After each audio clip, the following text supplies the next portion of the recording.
The dog was getting more and more and more sickly, getting so that he didn't have any teeth left, and he limped, and the dog was in terrible, terrible shape.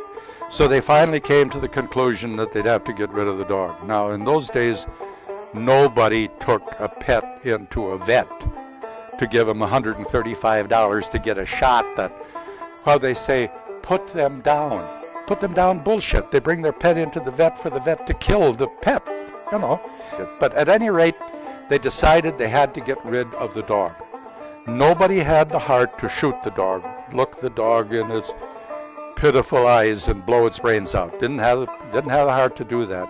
And those were back in the days that every farmhouse had dynamite.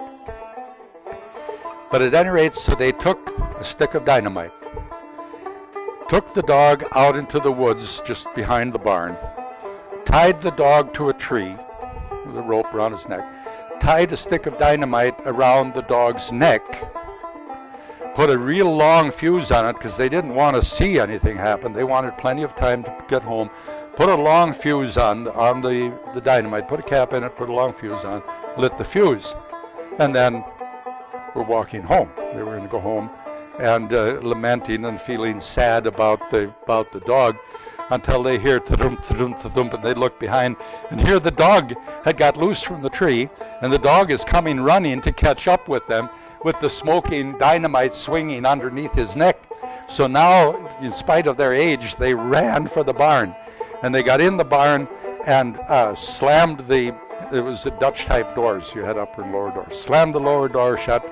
The dog came trying to get in with the burning dynamite. They yelled at him, get out of here. And the dog, now chagrined, always stayed under the porch. They had a porch attached to the house, and it was open underneath. And that's where the dog slept, was under the porch, in the summertime at least.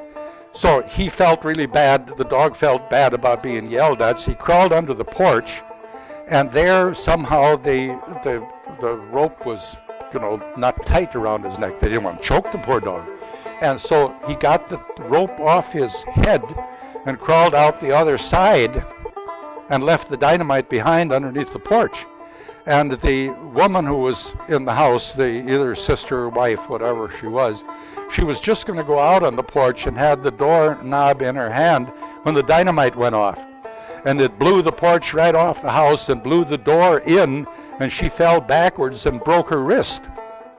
So she had to go to the doctor and get a cast put on her wrist, and the dog died of old age.